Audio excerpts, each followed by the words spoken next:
G'day everyone. Today I am in my home city, Melbourne, Australia, and I'm walking along the Yarra River just over there. It was here where, in 1835, Europeans landed and settled. And keep in mind that the local indigenous people, the Wurundjeri people, upon whose lands I am on today, had been in this area for tens of thousands of years before Europeans. But this European settlement and later city became known as Melbourne. But did you know that for a period of time soon after Europeans settled, that Melbourne was called Batmania?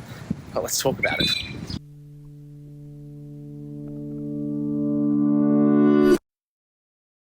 I'm back at home now because I don't love filming in public when lots of people are around. So yes, the Wurundjeri people have been living in this area, both Melbourne and the location I am now, for tens of thousands of years.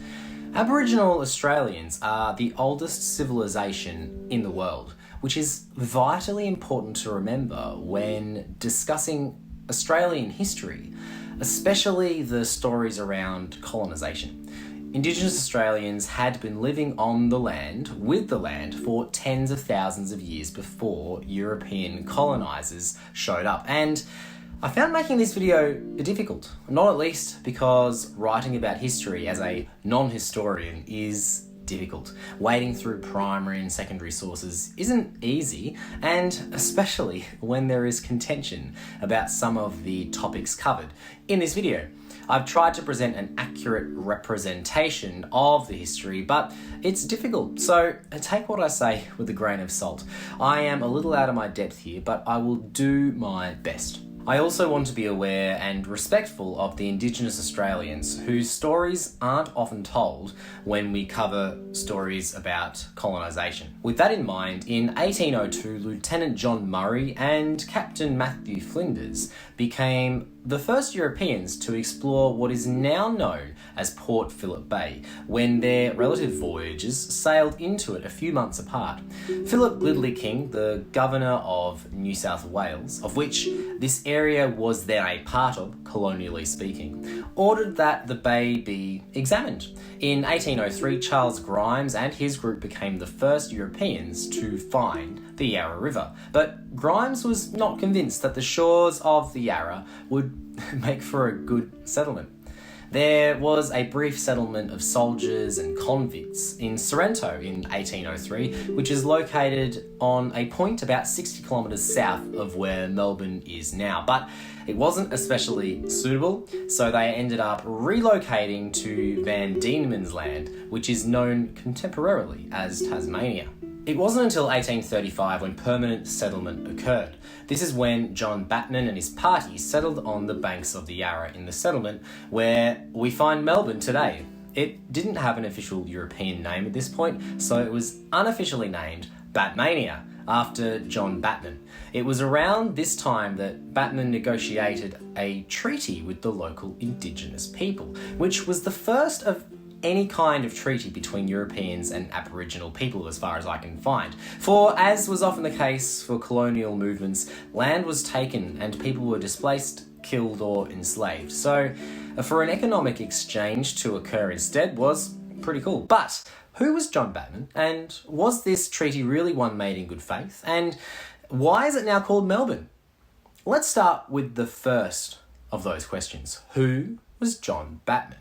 He was a farmer in Van Diemen's Land, now Tasmania, in the early 19th century, and for context, this was a time full of local conflict. Before I go any further, I'm not going to go into great detail of the pain and bloodshed that was rife throughout this time, as was the standard story in early colonial Australia, but there was significant bloodshed, and I will be touching on that briefly. And I say that just to warn you as we proceed. The white settlers who were colonising the lands throughout Van Diemen's Land faced fierce opposition from the local Indigenous people, whose lands the Europeans were taking and whose people they were displacing, enslaving or slaughtering. The European settlers engaged in government-sanctioned expelling and capturing of Indigenous people. It was here and under these circumstances that John Batman worked as a farmer. On April 3rd, 1828, Batman had his first known conflict with the local Indigenous people after his shepherd was chased off. He then petitioned Governor Arthur to let him use convicts to form a party and pursue the local people, and so he did. I'm not going to get into the details here, but after receiving the report from Batman after the pursuit, Governor Arthur wrote that Batman shoots wounded natives because they could not keep up and has much slaughter to account for.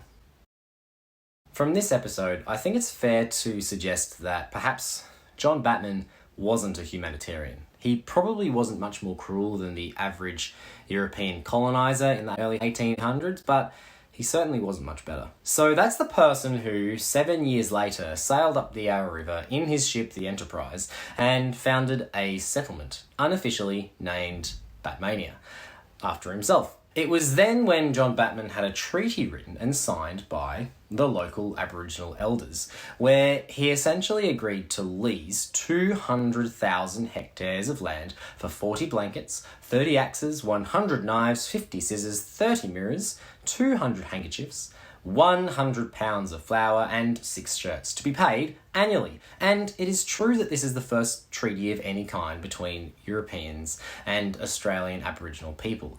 There is debate as to the validity of the contract and whether it was fair. It was an extremely European notion, and there are questions as to whether this translated satisfactorily in a cultural sense, and I feel extremely underqualified to comment on such complex matters, so I won't, other than to mention that it's a contentious issue and there is debate and discussion around it. It would seem, according to what he wrote in his diary, as though John Batman made this treaty in good faith and that it was, at least for a short time, agreed upon, but it's hard to be conclusive based on this. And it didn't last long because in the eyes of the colonising British government, the British already owned all the land in Australia, and that John Batman had no business making treaties, and that the treaty was therefore null and void, and that in 1837 the settlement, unofficially known as Batmania, officially became Melbourne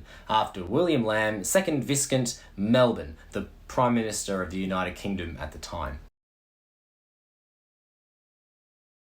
And that's been its name since. Melbourne was first known by the name of Batmania, unofficially.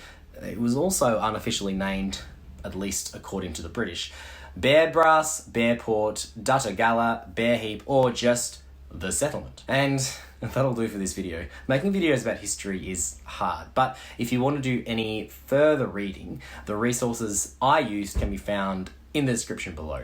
I think that Batmania would have certainly been a more interesting name than Melbourne, especially considering the later caped billionaire vigilante Bat cosplayer comics and movies, some of which were excellent and some were less so, but that's not the way it ended up going. There are lots of other interesting pages from the history books of Australia that I could delve into, and let me know if there are any topics you'd like me to cover. Thank you very much for watching this video. I hope you found it interesting about the story behind Melbourne's name, and for a short time, in an unofficial fashion, the settlement that became Melbourne was called Batmania. I'd like to know what you thought about it in the comments below, and I'd appreciate it if you checked out my other videos, many of which I felt less nervous about making. Feel free to subscribe to That's Pretty Cool for more. And that's all for now. Take care, stay curious, and I'll see you next time.